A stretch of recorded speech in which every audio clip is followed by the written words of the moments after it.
Comment l'homme le plus sage de tous les temps a-t-il réussi à détruire son destin?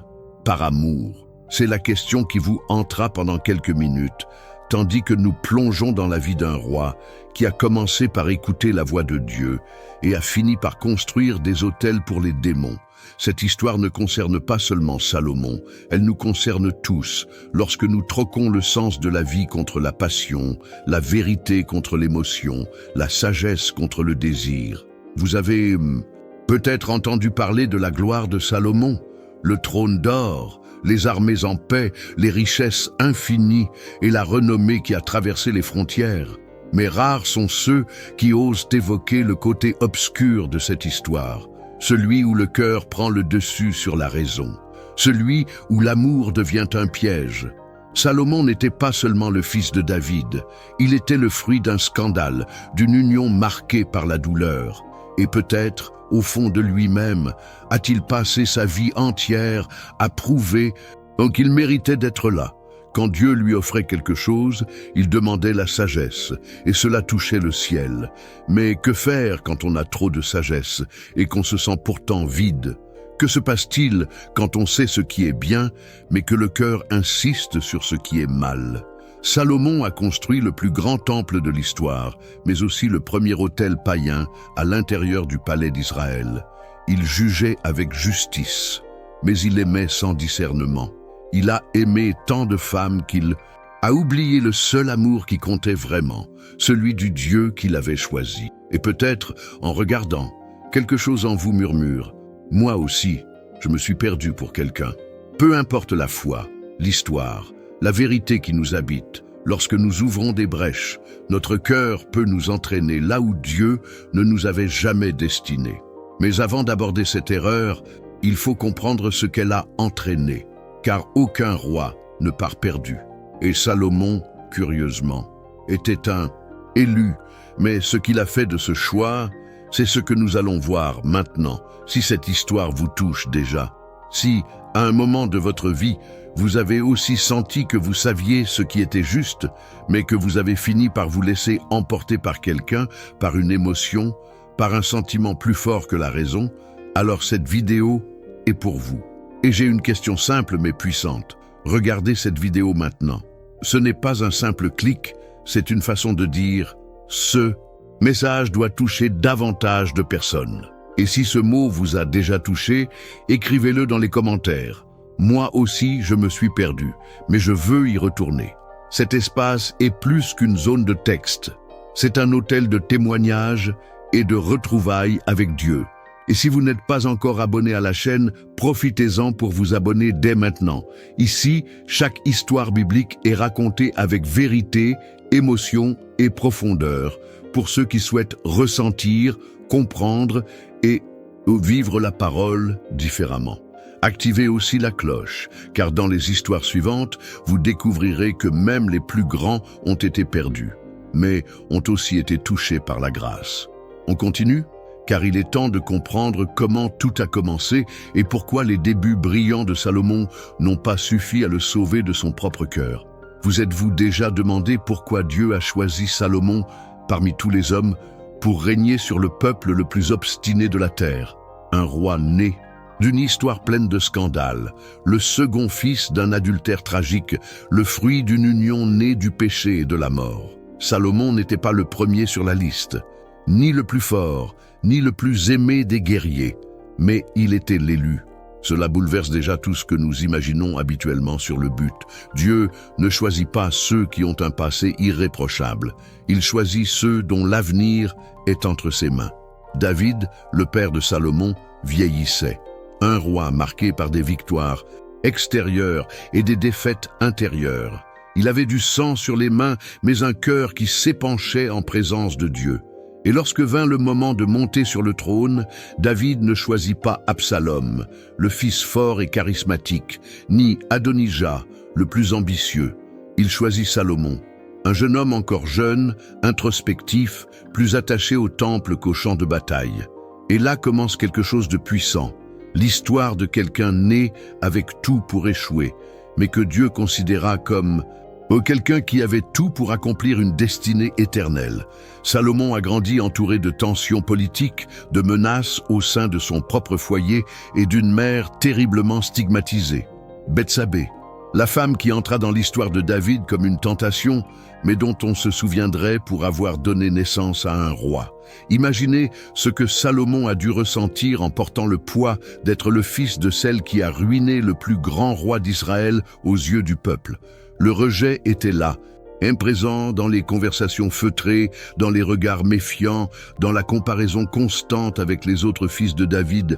Et pourtant, Dieu l'a appelé. La première fois que nous entendons Salomon parler en tant que roi, il ne réclame ni pouvoir, ni vengeance, ni reconnaissance. Il s'agenouille. À Gabaon, il fait un rêve. Et dans ce rêve, Dieu lui-même apparaît. Il dit « Demande ce que tu veux et je te le donnerai ». Cette phrase aurait pu révéler l'avidité, la vanité, la hâte d'un jeune roi, mais elle révélait ce qu'il y avait de plus pur dans son cœur. Salomon demande la sagesse, et non par vanité intellectuelle, mais parce qu'il se sentait incapable. Il reconnaît « Je suis comme un enfant, je ne sais ni sortir ni entrer. Comment puis-je gouverner ton peuple, Seigneur ?» Il ne demande pas à être grand, il demande à être utile. Cette scène révèle quelque chose qui nous touche. Combien de fois vous êtes-vous senti trop petit pour ce que Dieu vous a confié? Combien de fois avez-vous regardé la responsabilité qui vous incombait en pensant « je ne suis pas à la hauteur » et pourtant, au fond de vous, vous saviez que vous ne pouviez pas reculer. C'est pourquoi l'histoire de Salomon commence par nous engager, car elle ne commence pas par des victoires, mais par la vulnérabilité. Et c'est là, sur la base de la prière, que Dieu donne la sagesse à un homme qui savait combien il en avait besoin. La réponse divine est si puissante qu'elle change le destin du roi. Dieu, non seulement accorde la sagesse, mais ajoute aussi richesse, paix et gloire. Salomon commence à régner avec un esprit éclairé par le ciel. Il est capable de juger des affaires complexes, de discerner les mensonges cachés et de pacifier les tribus en guerre. Israël entre dans un âge d'or, et le monde commence à entendre parler de ce roi à l'esprit brillant et à la sensibilité profonde. Des femmes et des hommes de toutes les nations viennent écouter la sagesse venue de Dieu. Aucun roi avant lui n'avait eu une telle renommée. Personne n'a vécu dans une telle paix. Personne n'a écrit autant de paroles de sagesse. Et là, une tension s'installe, grandissant lentement, car plus les bénédictions arrivent, plus il s'éloigne de ce jeune homme brisé qui dépendait du Seigneur. C'est comme si, peu à peu, la voix qu'il entendait dans le temple commençait à être étouffée par les applaudissements des hommes. Salomon commence à nouer des alliances, d'abord politiques, puis émotionnelles. Et chaque alliance est liée à un lien invisible dans son cœur. Il épouse des femmes étrangères, des centaines, et chacune d'elles apporte un morceau d'un monde qui ne connaît pas le Dieu d'Israël. Au début, il pensait peut-être qu'il ne s'agissait que d'un geste diplomatique, d'une stratégie royale. Mais les autels commencent à apparaître, un petit ici, un autre là. Et sans s'en rendre compte, le roi de la sagesse se met à adorer avec son corps ce que son esprit condamne. C'est à ce moment-là que l'histoire de Salomon commence à changer de couleur. Elle n'est pas encore devenue une tragédie, mais elle n'est plus pure lumière. Il écrit toujours les proverbes. Il enseigne toujours la prudence. Mais il ne la pratique plus avec autant de fermeté. Son âme commence à se diviser. Il devient roi entre deux royaumes, celui de lumière que Dieu lui a confié et celui d'ombre que ses choix ont commencé à construire. Et si vous y regardez de plus près, peut-être avez-vous déjà vécu quelque chose de similaire. Cette phase où vous parlez encore de foi, participez encore au temple, citez encore des versets. Mais au fond, vous commencez à sentir que vous vous éloignez, non pas de manière scandaleuse, mais silencieusement. Et c'est la chute la plus dangereuse, celle que personne ne voit, celle où vous vous cachez derrière de beaux discours et des postes à responsabilité. Et maintenant que nous comprenons comment tout a commencé, nous devons prêter une attention particulière au premier signe de la chute, car la sagesse ne disparaît jamais subitement. Elle est étouffée, minée, ignorée, et c'est ce que nous allons constater désormais. Avant de devenir le roi le plus célèbre de l'histoire biblique, Salomon n'était qu'un jeune garçon grandissant dans les couloirs silencieux du palais de David. Un garçon qui, contrairement à ses frères guerriers, était introspectif, observateur, plus attentif aux conseils qu'aux épées. Il n'avait pas l'allure imposante d'Absalom, ni un charisme d'Adonijah. Son regard était plus pensif, son discours plus mesuré. Et peut-être pour cette raison même, portait-il en lui un fardeau encore plus lourd, celui de ne pas être le fils idéal aux yeux des humains, mais celui que Dieu avait choisi pour accomplir une promesse éternelle. Imaginez l'environnement dans lequel Salomon a grandi. De l'extérieur, le palais semblait un lieu de gloire, mais à l'intérieur, c'était un champ de bataille, peuplé de batailles émotionnelles, de rivalités fraternelles, de blessures entre les épouses de David, de l'ombre de trahisons passées. L'histoire de sa mère, Bethsabée, ne fut jamais oubliée, ni pardonnée par beaucoup. Il grandit en sachant que ses origines étaient empreintes de scandales qui faillirent détruire le trône de son père. Et même s'il n'en était pas directement responsable, Salomon hérita des regards en coin, du silence gênant des couloirs, de la comparaison avec les enfants légitimes. Et cela, dès son plus jeune âge, fit naître en lui une soif silencieuse de reconnaissance. Mais Dieu a vu quelque chose que personne d'autre n'a vu, car le ciel ne choisit pas selon les apparences ou l'opinion des hommes. Dieu choisit selon un dessein, et Salomon en portait un. Jeune homme, il fut oint sur ordre direct de David, sous la direction du prophète Nathan. Son propre père reconnaissait la volonté de Dieu. « Salomon, mon fils, est celui qui bâtira la maison de l'Éternel, car c'est lui que Dieu a choisi. » Cette phrase a façonné son destin. Il ne serait pas seulement roi, il serait le bâtisseur du temple, l'homme qui façonnerait le lieu le plus saint de l'histoire d'Israël. Un poids énorme, un honneur divin, et aussi une pression que peu pouvaient supporter. Le peuple le regardait avec attente. Les chefs le regardaient avec suspicion. Et Salomon s'introspectait. Il cherchait à comprendre pourquoi, parmi tant de frères, il avait été appelé. Et cette quête de sens, d'identité, d'une place, ne quittait jamais son cœur. C'était comme si, même après son couronnement, il voulait encore prouver qu'il était digne de cet appel. C'est peut-être pour cela qu'il s'est investi avec tant d'intensité dans la construction du temple. Non pas comme un roi qui donne des ordres, mais comme un serviteur qui veut plaire. Chaque détail du travail, chaque choix de matériaux, chaque prière prononcée au petit matin était une tentative silencieuse de dire « J'appartiens à mon peuple, j'ai été choisi », même quand personne ne croyait. Et c'est ici que vous commencez à comprendre comment l'histoire de Salomon nous parle. Combien de fois avez-vous essayé de prouver que vous méritiez d'être là où Dieu vous a placé ? Combien de fois avez-vous porté un appel sacré, mais avez-vous été entouré de souffrances, de doutes et de regards désapprobateurs ? Salomon n'était pas le roi stéréotypé, mais c'est peut-être pour cela que Dieu l'a tant aimé au commencement, parce qu'il aime utiliser l'improbable.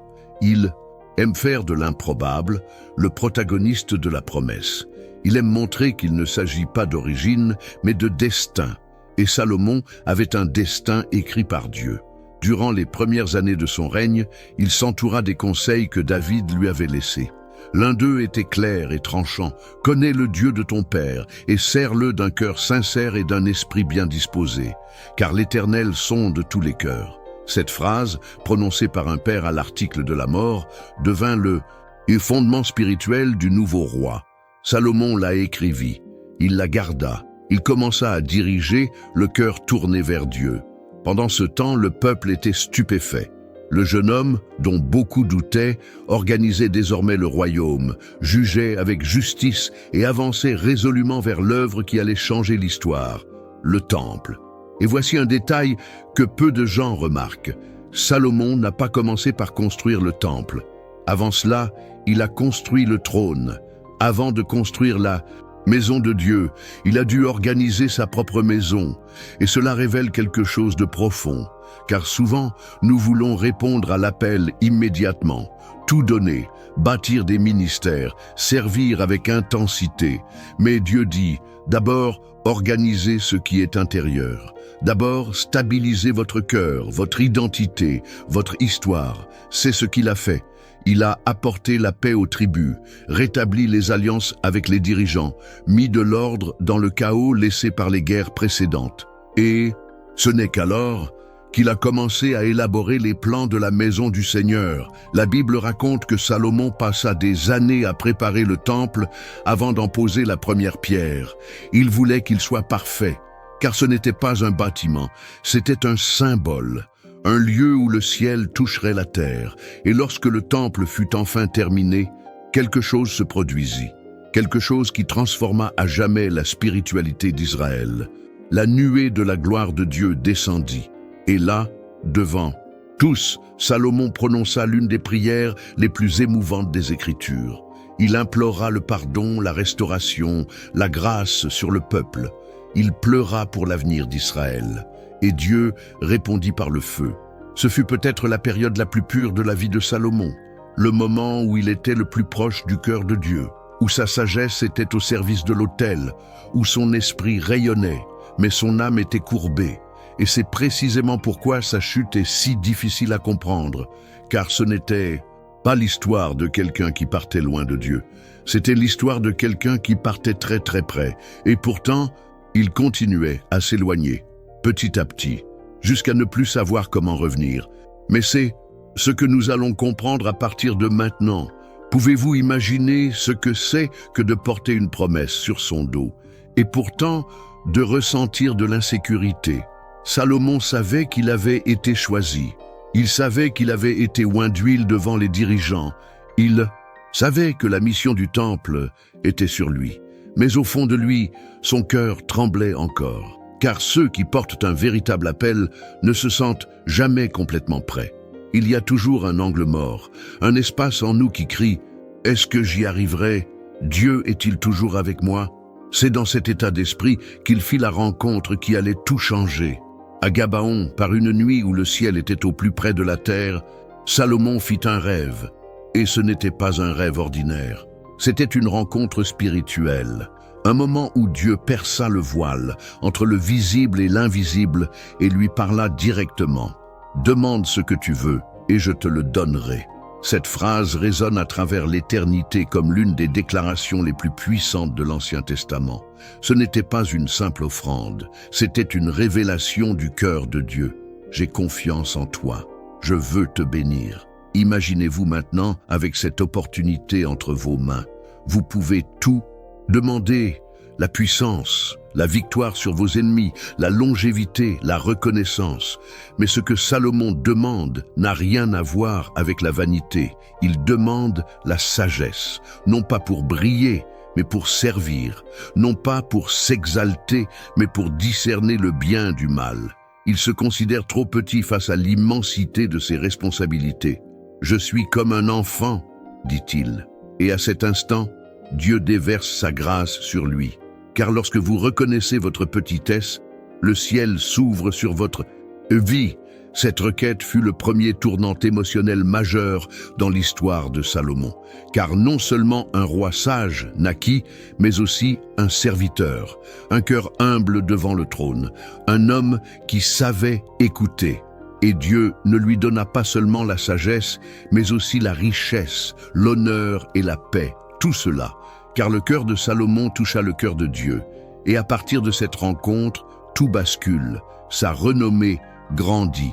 Les premiers jugements du roi sont si brillants que le peuple est stupéfait, comme cet épisode des deux femmes se disputant le même fils. Une scène cruelle, réelle, empreinte de douleur. Et Salomon, devant la foule, dit « Apportez une épée ». Le peuple retient son souffle. « Coupez le garçon en deux ». La stupeur s'empare de la cour, mais ce n'était qu'une épreuve, la vraie mère désespère.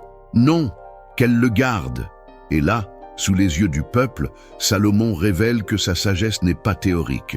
Elle est pratique, vivante, pleine de discernement. La nouvelle se répand, d'Israël aux nations, de tribu en tribu, de royaume en royaume. Un nouveau roi règne avec justice, un jeune homme qui discerne avec précision ce que les yeux ne voient pas. Salomon commence à recevoir des caravanes, des cadeaux, des dirigeants étrangers désireux d'entendre la sagesse qui jaillit de ses lèvres. Mais ce qu'ils ignoraient, c'est que derrière toute cette gloire se cachait un cœur en conflit, car toute grande bénédiction comporte de grands risques. Et plus on s'élève, plus l'équilibre devient fragile. La vocation de Salomon l'a projeté, mais elle l'a aussi exposé, car plus il possédait de sagesse, plus il devait être vigilant pour que sa connaissance ne se transforme pas en orgueil. C'est un point qui touche profondément notre génération. Combien de fois prions-nous pour des dons, une direction, une révélation, et lorsque Dieu nous exauce, nous sommes incapables de les gérer? Combien de fois désirons-nous des ministères, des responsabilités, de l'influence sans être guéri intérieurement? Salomon avait une vocation claire, mais il avait aussi des lacunes émotionnelles qu'il n'avait pas encore affrontées. Et c'est là que l'histoire prend une autre tournure, car toute sagesse n'empêche pas les mauvais choix. Savoir ce qui est bien ne signifie pas que le cœur obéira. Même après sa rencontre avec Dieu, même après avoir expérimenté le surnaturel, Salomon commença à se laisser distraire. La gloire du palais, l'adoration du peuple, les louanges incessantes, tout cela commença à faire taire cette douce voix qu'il entendait alors qu'il n'était qu'un jeune homme peu sûr de lui. C'était comme si le feu de la simplicité s'éteignait lentement, non par malice, mais par excès. Et c'est là l'un des dangers les plus subtils du cheminement spirituel. Ce n'est pas le péché manifeste qui nous détruit, c'est la distraction inaperçue, c'est le détachement déguisé en réussite. La Bible dit que Salomon a écrit plus de 3000 proverbes, que sa connaissance était supérieure à celle de n'importe quel homme de son temps, que les rois de la terre venaient à lui pour l'écouter. Mais elle dit aussi que son cœur commença à se tourner vers les femmes étrangères. Le même homme qui priait à l'aube dans le temple se mit alors à construire des palais pour plaire à ses épouses, et ces palais étaient ornés de dieux païens, d'autels, d'encens, de rituels, et tout cela sous le nez de l'homme le plus sage de la terre. Et maintenant, après cet appel divin, après ce retournement surnaturel, l'histoire de Salomon nous montrera comment il est possible d'être entouré de gloire tout en étant en danger. Car la sagesse sans vigilance est comme une épée sans fourreau. Elle blesse même celui qui la porte. Mais avant d'entrer dans les détails de cette chute silencieuse, il nous faut comprendre le conflit intérieur qui a commencé à grandir en lui. Et c'est ce que nous allons examiner maintenant. Tout véritable voyage commence intérieurement. Et celui de Salomon ne faisait pas exception. Il avait reçu la visite de Dieu. Il avait reçu une sagesse sans précédent dans l'histoire. Il était honoré, respecté, révéré. Mais alors que tout brillait à l'extérieur, des fissures commençaient à apparaître à l'intérieur, silencieuses mais dangereuses. C'est curieux de voir comment fonctionne le cœur humain. Parfois, plus on possède, moins on réalise ce qui compte vraiment. Salomon avait tout ce qu'on pouvait désirer. L'or, la paix, l'influence, le savoir. Mais il lui manquait quelque chose qu'il ne pouvait nommer lui-même. C'était un vieux vide, peut-être enraciné dans son enfance, lorsqu'il avait grandi entouré de méfiance, cherchant à prouver qu'il méritait d'être là où il était. Et ce vide, au lieu d'être comblé en présence de Dieu, commença à être engourdi par les distractions. Il se mit à rechercher chez les autres ce que l'on ne peut trouver que dans un but. C'est à ce moment-là que son conflit intérieur éclate. La Bible dit qu'il a aimé de nombreuses femmes étrangères. Et ce n'est pas seulement une erreur sexuelle ou un choix amoureux. Ce qui était en jeu, c'était le cœur du roi. L'affection qui aurait dû être entièrement tournée vers Dieu se fragmentait désormais. Chaque alliance avec une femme d'un autre peuple apportait avec elle un pan de culture, de religion, de coutumes, et avec elle un nouvel autel. Un autel à Astarté, à Moloch, à Kémosh, des dieux étranges qui exigeaient des rituels détestables. Et le même homme, qui priait pour la sagesse, priait désormais moins, ou peut-être priait-il plus d'un dieu. Le conflit spirituel s'intensifia. Salomon n'abandonna pas Dieu d'un coup. Il se divisa. Une partie de son cœur se souvenait encore de la gloire du temple. Une autre partie s'inclinait déjà dans un culte vide devant les autels de ses épouses. Et c'est ainsi que la chute commença, non pas par une rébellion directe, mais par de petites concessions accordées dans le silence de l'âme. Une distraction ici, une alliance émotionnelle là, jusqu'à ce que le feu sur l'autel s'éteigne sans que la fumée ne le trahisse. Avez-vous déjà vécu cela ? Cette période où vous continuez à parler de Dieu, à porter la Bible, à prêcher, à chanter, à conseiller, mais où vous sentez que quelque chose en vous se refroidit, non pas par manque de foi, mais à cause d'une implication excessive dans le monde qui vous entoure. Votre cœur commence à être envahi par les soucis, les désirs, les projets et l'espace autrefois réservé à Dieu est progressivement occupé sans tambour ni trompette. Salomon vivait ce moment, gouvernant avec maîtrise et se perdant avec délicatesse. La sagesse qu'il avait reçue commença à servir à maintenir l'empire debout, mais plus seulement à entretenir l'autel. Il conçut des bâtiments gigantesques, créa des systèmes de gouvernement exemplaires, organisa des routes commerciales innovantes. Israël était à son apogée, mais spirituellement, le roi commençait à décliner. Le temple tenait, est bon, mais l'autel de son cœur était fissuré. Et c'est un avertissement silencieux mais profond. Car parfois, la chute n'est pas publique. Elle naît dans l'âme. Elle commence lorsque nous troquons un moment de prière contre un engagement. Lorsque nous évitons d'affronter quelque chose de mal par crainte de perdre une relation. Lorsque nous gardons le silence face à l'erreur par crainte de paraître trop radicaux. Salomon était dans cette phase. Il n'y avait pas de scandale, il n'y avait pas de dénonciation, mais le ciel était déjà silencieux. Dieu, qui auparavant s'était manifesté par le feu, observait maintenant de loin, car l'amour de Dieu n'annule pas son zèle. Il aime, mais il juge aussi. Et le plus choquant, Salomon le savait. Il connaissait la loi. Il avait lu Moïse. Il savait qu'Israël ne devait pas se mêler spirituellement aux autres peuples. Il savait que le premier commandement était clair, « Tu n'auras pas d'autre Dieu devant ma face ». Et pourtant, il l'a permis. Pourquoi ? Parce que son cœur désirait être aimé. Il voulait plaire. Il souhaitait entretenir des liens affectifs plus que des liens spirituels. Cette tension entre le désir de plaire aux autres et le devoir de plaire à Dieu est un conflit qui dure depuis des siècles. C'est arrivé à Salomon. Cela nous arrive aussi, et plus on a de responsabilités spirituelles, plus ce conflit devient dangereux. Car la chute de ceux qui dirigent, enseignent ou influencent n'est pas seulement individuelle. Elle touche des générations. Salomon commençait à laisser des héritages invisibles qui détruiraient ce qu'il avait bâti avec tant de zèle. Et le plus ironique, il continuait d'écrire des écrits sages. Il parlait toujours de la crainte du Seigneur. Il conseillait toujours les jeunes. Mais il ne la vivait plus avec la même intensité. Il était comme un prophète qui prêche le feu, tout en vivant avec l'autel éteint. Son esprit était intact, mais son cœur était divisé. C'est la phase la plus dangereuse du cheminement spirituel. Savoir ce qui est juste, mais manquer de force ou de volonté pour le mettre en pratique. Salomon était à ce stade, un homme qui connaissait Dieu, mais qui s'éloignait de lui, un roi puissant, mais sans la même peur, un serviteur devenu son propre maître, petit à petit, en silence. Et maintenant, le voyage qui semblait si prometteur commence à prendre des tons d'avertissement, car derrière la grandeur du royaume, un empire parallèle commence à s'élever, un empire fait de concessions, d'alliances émotionnelles, de petites infidélités spirituelles. Et cet empire est sur le point d'entrer en conflit avec le dessein originel de Dieu. Mais avant que la ruine ne commence, il reste encore beaucoup à révéler.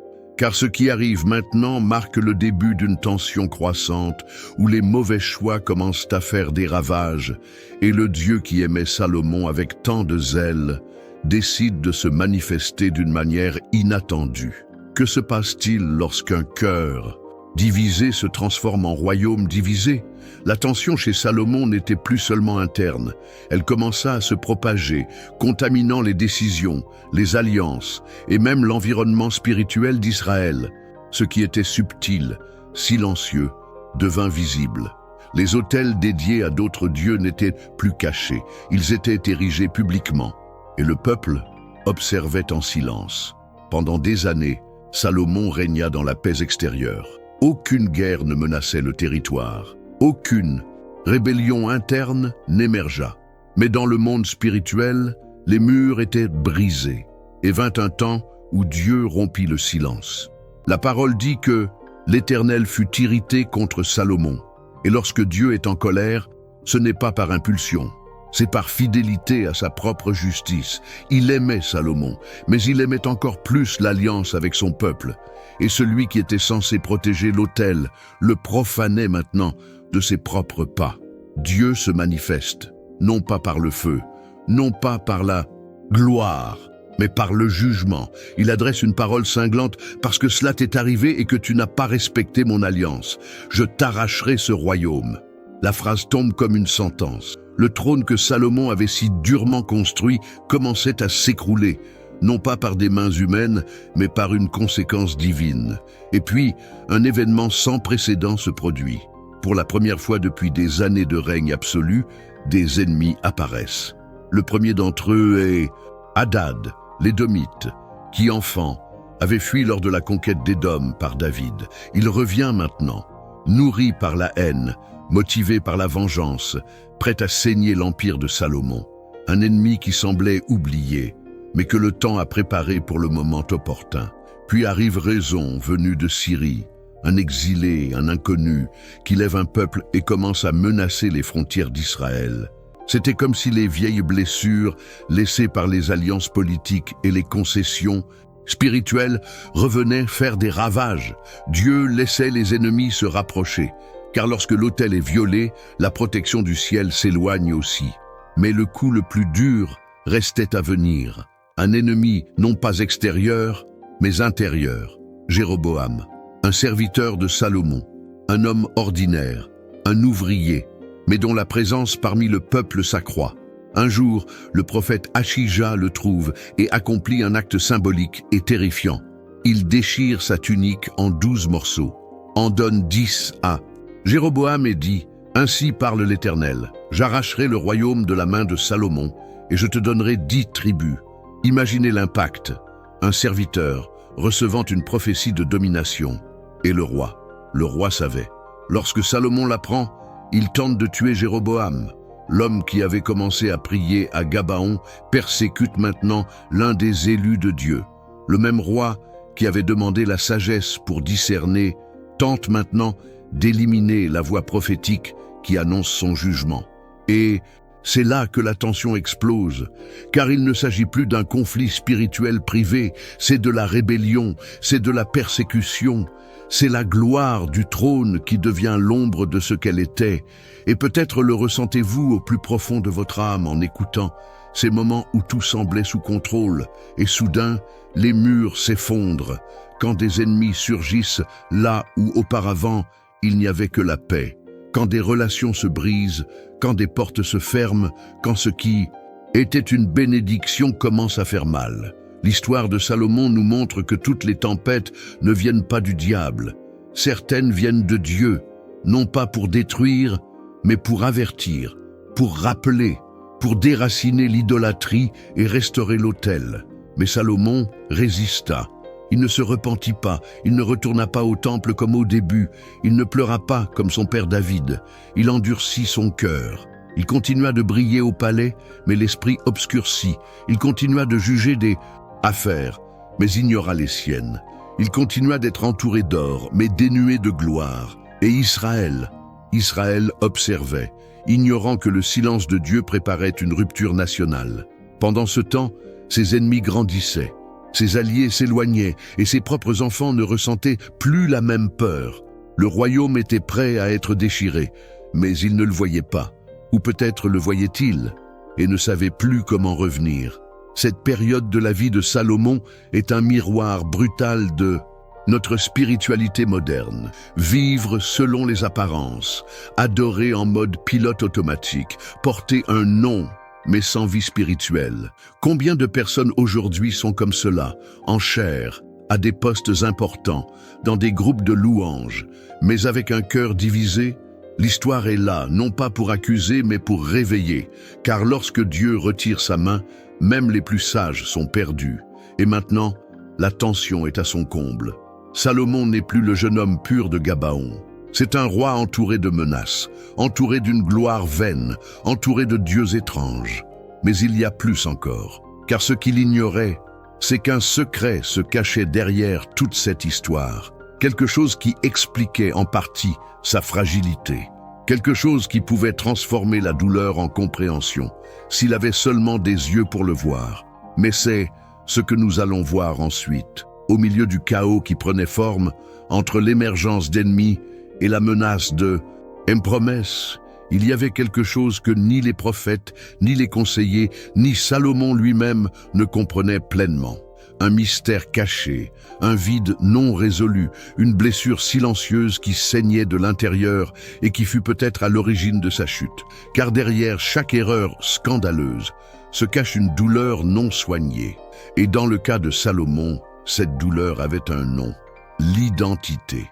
Dès le début, il savait qu'il était différent.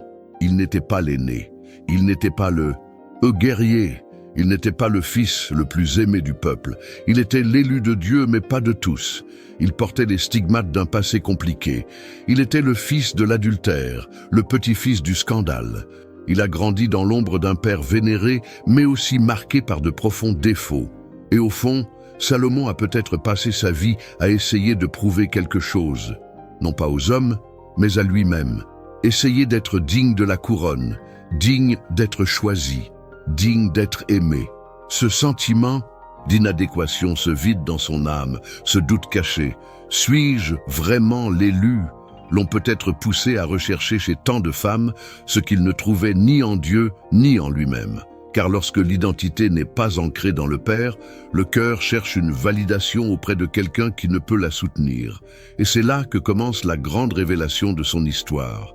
La chute de Salomon n'était pas seulement une crise morale, c'était une crise d'identité. Il savait ce qui était juste, mais il n'a jamais vraiment eu le sentiment d'appartenir pleinement à la promesse. Et c'est pourquoi il s'est perdu. Car lorsqu'on porte une vocation, mais qu'on ne s'en estime pas digne, on essaie sans cesse de compenser. Salomon a compensé par la sagesse, par des édifices grandioses, par des alliances et encore des alliances. Mais rien n'a comblé le silence intérieur. Et quand le silence devient bruit, l'âme se met à réclamer des solutions faciles. C'est ainsi qu'il a commencé à autoriser les autels, non par manque de connaissances, mais par peur de perdre l'amour des autres, par peur d'être rejeté à nouveau.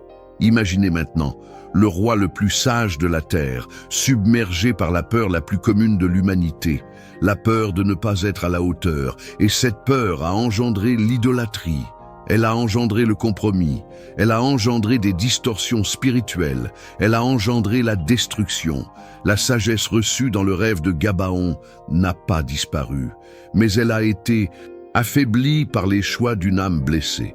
Et c'est ce que beaucoup ne comprennent pas. Le plus grand ennemi de la foi n'est pas l'ignorance.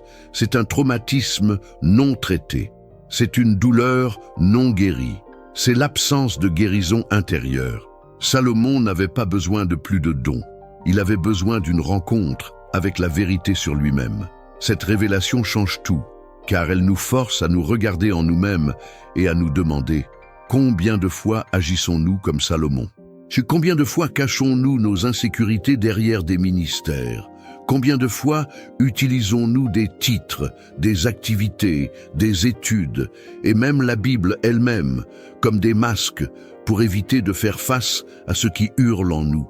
Salomon n'avait pas besoin de plus de sagesse. Il avait besoin de se reconnaître comme un fils, et cela, peut-être, il ne l'a jamais pleinement fait. Autre point révélateur. À aucun moment la Bible ne dit que Salomon se repent comme David. Son père, confronté à Nathan, déchire ses vêtements, prie, jeûne, écrit des psaumes et se livre. Salomon, en revanche, se tait. Il devient apathique, il continue d'être roi, il continue de régner, mais c'était comme si quelque chose en lui était déjà mort. Peut-être parce que le poids d'être le plus sage l'empêchait d'admettre sa perte. Comment reconnaître sa chute quand le monde entier s'attend à ce que vous restiez debout? C'est le dilemme de nombreux dirigeants aujourd'hui. Des hommes et des femmes qui connaissent la parole, qui dirigent des églises, qui produisent du contenu spirituel, mais qui sont émotionnellement épuisés, blessés, perdus, prisonniers des personnages que leur propre ministère les a forcés à créer. Salomon est devenu un personnage, un mythe, un symbole, mais il a cessé d'être humain. Et quand nous cessons d'être humains, nous cessons d'être des enfants. C'est là que la révélation s'approfondit, car le véritable péché de Salomon fut de ne pas avoir d'autel païen. C'était d'oublier que le Dieu qu'il avait choisi était aussi le Dieu qu'il aimait, non pas à cause du temple, non pas à cause de sa sagesse, mais parce qu'il était le Père. Et ce que le Père désirait le plus, c'était retrouver le cœur de son fils. Mais Salomon, perdu dans sa gloire, n'entendait plus la voix douce. Ce son qui résonnait autrefois à Gabaon était maintenant silencieux à Jérusalem. Et si vous ressentez aussi ce silence, si, à un moment de votre vie spirituelle, les voix des exigences ont pris le pas sur la voie de la grâce, vous comprenez Salomon, car il n'est pas tombé par orgueil, il est tombé par besoin, par manque de guérison, parce qu'il a oublié qui il était. Et c'est là, plus que tout, ce qui déchire l'âme de cette histoire. Car peut-être que s'il avait dit une simple prière, comme au début, tout aurait changé. Mais il ne l'a pas fait. Le mystère ne lui a pas été révélé. Il nous a été révélé. Quiconque lit son histoire aujourd'hui découvre que la sagesse sans identité est une ruine déguisée en succès. Mais il reste encore beaucoup à découvrir, car la douleur qui viendra ensuite exigera un choix. Et Salomon devra choisir entre conserver l'empire ou sauver ce qui reste de son âme. Toute histoire de gloire qui tourne à la tragédie connaît un tournant, un moment où le personnage voit clairement le chemin à suivre, mais choisit le contraire. Et chez Salomon, ce moment n'était pas un geste violent, ni une rébellion ouverte, ni même un reniement explicite de Dieu. C'était pire, c'était le silence, un abandon intérieur, une reddition déguisée en stabilité. Dieu avait parlé. La sentence avait été prononcée, ton royaume sera déchiré. Et face à cela, on s'attendait au moins à un repentir, à une réaction, à un cri. Mais Salomon, celui-là même qui autrefois priait en larmes devant toute la nation, garde maintenant le silence. Il écoute la prophétie et continue de régner comme si de rien n'était. C'est là la douleur la plus profonde du texte, le silence de celui qui a déjà abandonné intérieurement, mais qui continue à agir extérieurement. Le roi, autrefois sage, devient alors cynique. Il savait que le jugement était inévitable. Il savait que ses alliances avaient blessé la sainteté du peuple. Il savait que Dieu était loin. Et pourtant, il continua comme si de rien n'était. Cette froideur ne provenait pas d'un cœur mauvais, mais d'un cœur blessé, endurci par l'accumulation de la douleur et de l'orgueil. Salomon choisit de préserver l'empire, de poursuivre le spectacle, de préserver l'image, et pour ce faire, il se sacrifia. Et voici la grande ironie spirituelle. Salomon a sacrifié sa foi au nom de la stabilité. Il n'a pas déchiré ses vêtements, il n'a pas démoli les autels, il n'a pas brisé les mariages païens. Il ne s'est pas retiré pour chercher la voix de Dieu comme il l'avait fait au début. Il n'a tout simplement rien fait, et ce rien lui a tout coûté.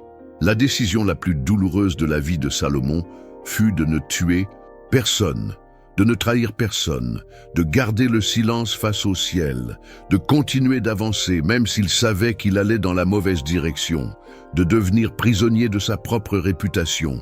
Car lorsqu'on est reconnu comme le plus sage, admettre une erreur semble impossible. Le poids de l'image tuait l'essence, et peut-être le ressentez-vous en ce moment même. Combien de fois êtes-vous resté silencieux face à un avertissement du ciel? Combien de fois avez-vous préféré sauver les apparences plutôt que de vous arracher le cœur devant Dieu? Combien de fois avez-vous continué à servir, à chanter, à prêcher, à enseigner, tout en sachant au fond de vous que quelque chose n'allait pas? Salomon a vécu ce dilemme et a perdu.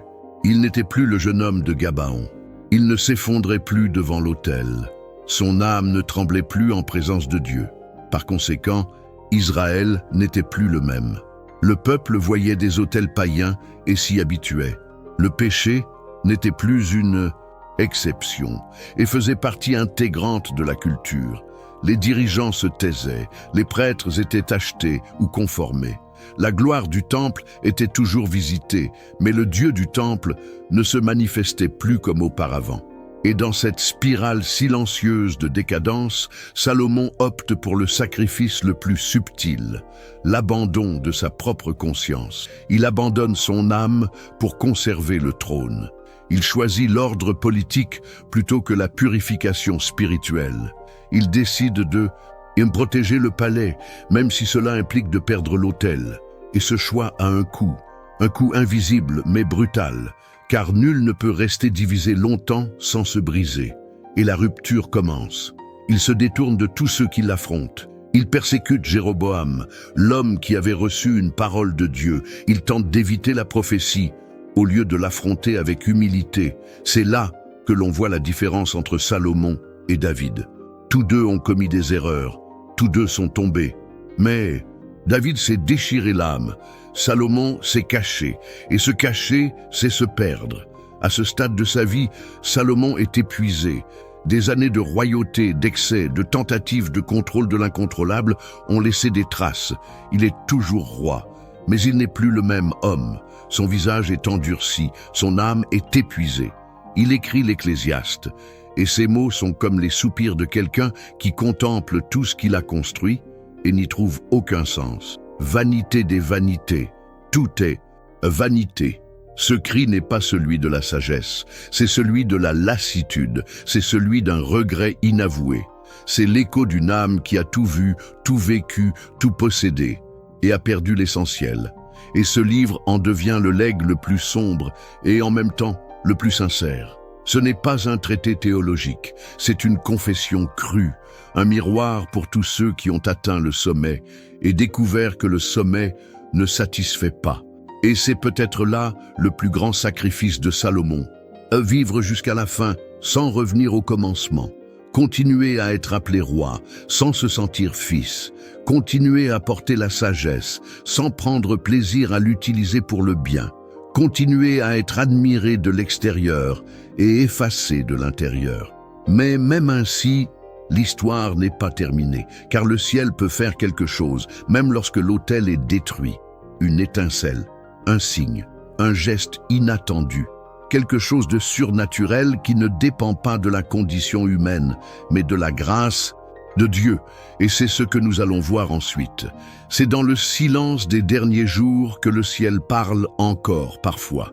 Et même lorsque l'autel est brisé, même lorsque le cœur ne bat plus avec la même passion, Dieu reste Dieu, et il ne se tait pas éternellement. Avec Salomon, le ciel ne s'est pas manifesté par le tonnerre, ni par des visions, ni par un feu descendant à nouveau sur le temple. Mais une intervention spirituelle s'est produite de manière indirecte, inattendue et profondément symbolique. Il est curieux de voir comment Dieu traite ceux qui étaient autrefois proches de lui. Il n'abandonne pas facilement. Même lorsque l'homme est froid, même lorsque le péché l'a endurci, Dieu continue de parler. Parfois par des gestes, parfois par des rencontres, parfois par des voix extérieures, et c'est ce qui s'est produit. La parole nous montre que même avec un cœur endurci, Salomon a vécu quelque chose qui, aux yeux spirituels attentifs, est clairement une intervention divine. L'inspiration pour écrire l'Ecclésiaste. Oui, ce livre est plus qu'une diatribe, plus qu'une complainte, plus qu'un nihilisme biblique. L'Ecclésiaste est une visite spirituelle, au vide de l'homme sans Dieu. Une sorte de caverne où le Saint-Esprit allume une torche pour montrer où finit l'âme humaine lorsqu'elle quitte l'autel. Et le plus impressionnant, celui qui l'écrit n'est pas un homme amer, c'est un homme fatigué, un homme qui a tout eu, tout connu, tout goûté, et qui a compris que sans La crainte du Seigneur, tout se réduit en poussière, tout est vanité. Combien de fois avez-vous entendu cette phrase philosophique? Mais lorsqu'elle sort de la bouche de Salomon, elle a une autre portée. C'est la voix de quelqu'un qui a été rempli de l'Esprit, qui a vu la gloire remplir le temple, qui a été rempli de sagesse divine. Et maintenant, entouré d'or et de silence, il s'écrie intérieurement « J'ai perdu l'essentiel ». Et dans ce cri, même s'il ne s'agit pas d'une prière formelle, il y a une sorte de clameur, une plainte qui s'élève, une requête cachée, une âme qui reconnaît le vide et d'une certaine manière se tourne vers le haut, même sans force, même sans éclat, même sans larmes. Et c'est dans ce geste que nous voyons l'étincelle du surnaturel. Car Dieu n'a pas besoin d'un autel parfait pour agir, il a besoin d'une âme sincère. Et malgré sa perte, Salomon avait encore la sensibilité d'entendre quelque chose au plus profond de sa conscience. Certains passages de l'Ecclésiaste semblent presque prophétiques, comme si Salomon s'adressait à sa propre génération et à celles à venir. Souviens-toi de ton Créateur pendant ta jeunesse, avant que les jours mauvais arrivent. Cette phrase n'a pas été prononcée par un jeune homme. Elle a été prononcée par un vieux roi qui savait ce que c'était que de perdre son temps, de perdre son objectif, de perdre son essence. C'est une ultime tentative d'avertissement, peut-être pour les autres, peut-être pour lui-même. Mais le fait qu'il ait continué à écrire, à réfléchir, à enseigner, indique que Dieu était toujours là. Et voici l'intervention spirituelle la plus profonde de toute cette histoire. Dieu permet à l'homme qui s'est le plus éloigné de lui de devenir un miroir pour ceux qui veulent rester proches. Il transforme la fin de Salomon en avertissement. Il transforme sa lucidité tardive en outil d'enseignement. Il transforme son cri de désespoir en un souffle de sagesse. C'est la grâce, c'est la rédemption. Même sans repentance explicite, Dieu utilise les cendres pour allumer un feu chez les autres. Et maintenant, peut-être allez-vous comprendre ce qu'il y a de plus mystérieux dans l'Ecclésiaste. Il n'a pas de fin pleine d'espoir. Il se termine par la révérence. Craignez Dieu et observez ses commandements, car c'est là tout le devoir de l'homme. Il n'y a pas de célébration, pas de réconciliation publique, pas de musique, juste une déclaration solennelle, presque solitaire, presque froide, mais sincère. Et dans le monde spirituel, la sincérité a du poids. Dieu aurait pu mettre fin à la vie de Salomon par la tragédie, par la guerre, par le scandale, mais il la termine par la réflexion. Car malgré sa blessure, Salomon avait encore quelque chose à transmettre. Et ce quelque chose était un héritage d'avertissement. Un livre qui porte le poids de quelqu'un qui a vécu longtemps et qui veut empêcher d'autres de tomber dans le même piège. C'est le genre d'intervention qui n'apparaît pas avec des lumières, mais qui change le cours de ceux qui écoutent. Et vous, qui écoutez tout cela, traversez peut-être une phase similaire. Non pas un déclin visible, mais un éloignement progressif, un étrange silence dans l'âme, un vide que même les versets les plus connus ne peuvent combler. Et peut-être pensez-vous que Dieu s'est tu pour de bon. Mais soyez attentifs, il parle toujours, peut-être pas comme avant, mais il parle, entre les lignes, dans l'inconfort, dans les textes qui vous transpercent, dans la fatigue qui trahit la distance et dans le désir de revenir qui vit toujours en vous, même faible, même silencieux. Car le même Dieu qui avait parlé à Gabaon avait aussi parlé à la fin de la vie de Salomon, non pas avec des promesses, mais avec des vérités, non pas avec des miracles, mais avec des paroles, non pas avec gloire, mais avec confrontation. Et parfois, c'est tout ce dont nous avons besoin pour commencer à revenir. Mais avant de parler de retour, il faut comprendre le poids du choix. Car Salomon n'est pas tombé en un jour, et il ne se relèverait pas non plus en un instant. Il y a un processus, un cheminement, et c'est ce sur quoi nous allons réfléchir maintenant. À ce stade du récit, impossible de ne pas se demander comment quelqu'un avec un tel potentiel a-t-il pu finir avec si peu de ferveur? Comment un roi visité par Dieu, oint de sagesse, vénéré par les nations, a-t-il pu terminer son voyage en écrivant que tout est vanité? La réponse est déconcertante et profondément humaine. Salomon ne s'est pas égaré par manque de dons. il s'est égaré par manque de vigilance. Et c'est ce qui nous touche le plus, car si Salomon, malgré toute la faveur divine dont il bénéficiait, est tombé, qu'est-ce qui nous fait croire que nous sommes immunisés? Combien de fois commençons-nous par la passion, la peur, l'abandon, les larmes à l'autel, et nous habituons-nous peu à peu à la routine de la foi, à la liturgie, au rôle que nous assumons au sein de l'Église ou de notre communauté. Combien de fois notre position nous a-t-elle protégés de la confrontation? Et la connaissance biblique est-elle devenue un bouclier contre la repentance? Salomon nous enseigne, de la manière la plus douloureuse, qu'aucun titre ne garantit l'intimité avec Dieu.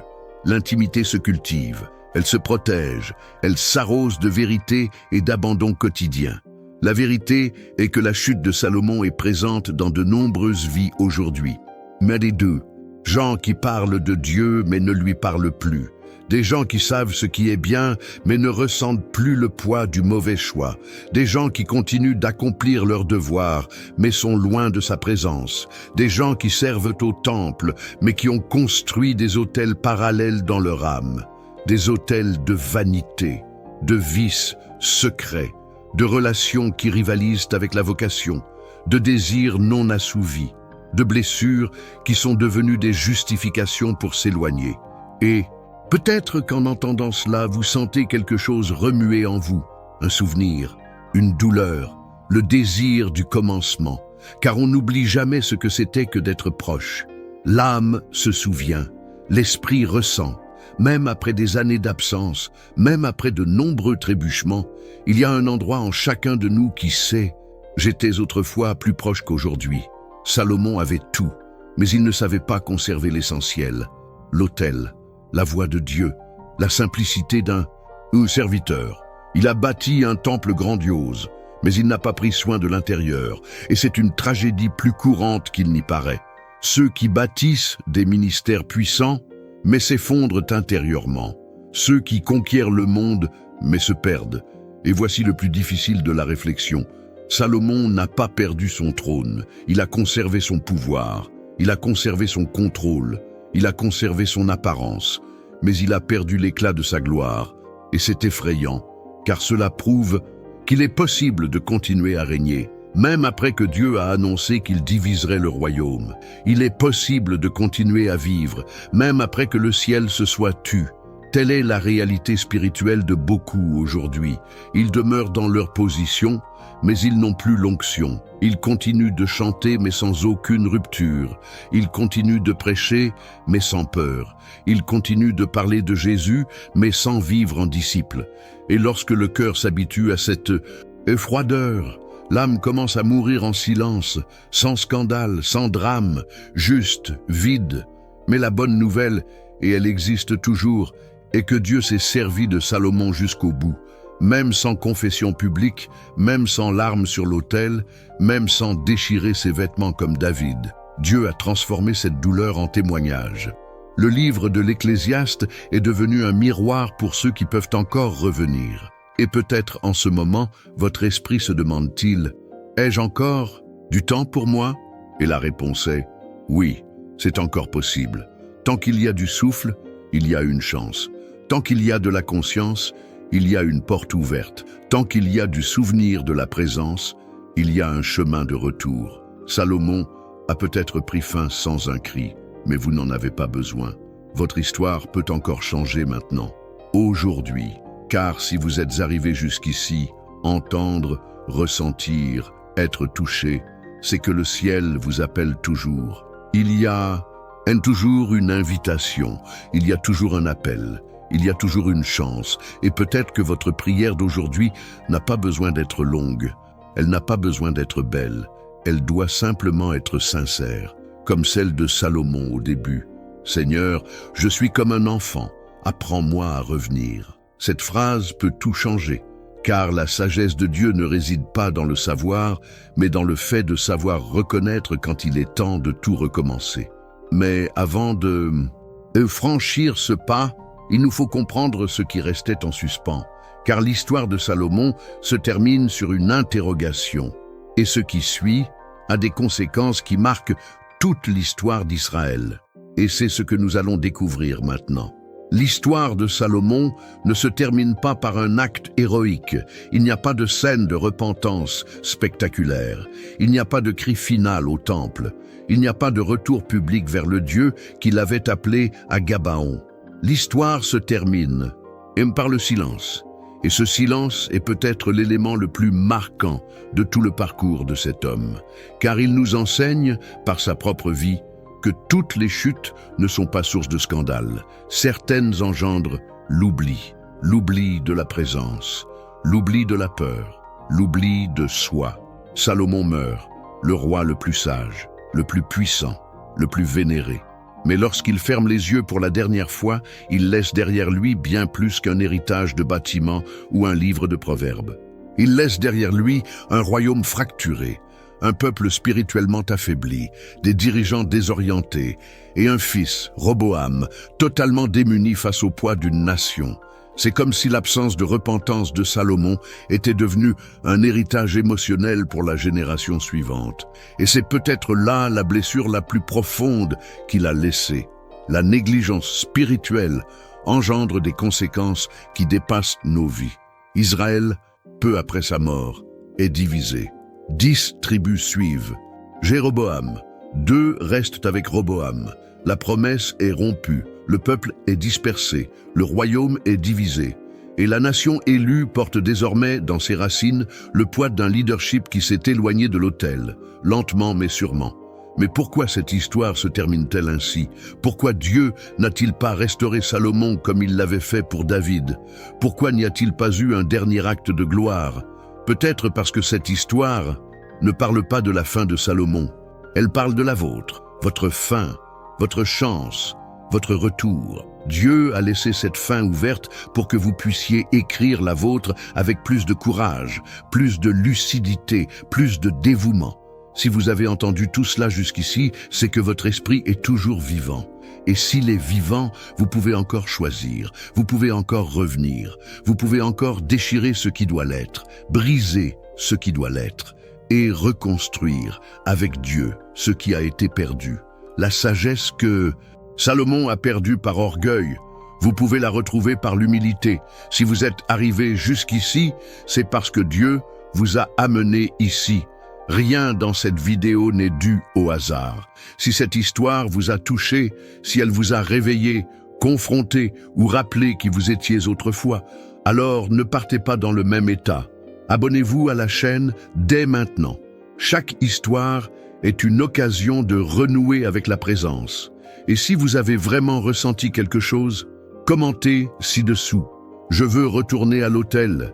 Écrivez ceci avec foi. Car lorsque nous déclarons de notre bouche ce que notre esprit ressent, le ciel répond. S'il vous plaît, laissez également votre mention « j'aime ».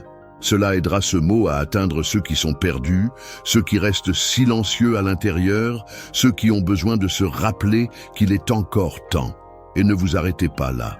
La vidéo sur votre écran vous montrera ce qui se passe lorsque la foi pousse quelqu'un à faire un vœu radical. Et que le ciel décide de le récupérer. Cliquez et découvrez l'histoire de Jephthé, l'homme qui a gagné la guerre, mais a perdu sa propre fille. Je t'attendrai là-bas.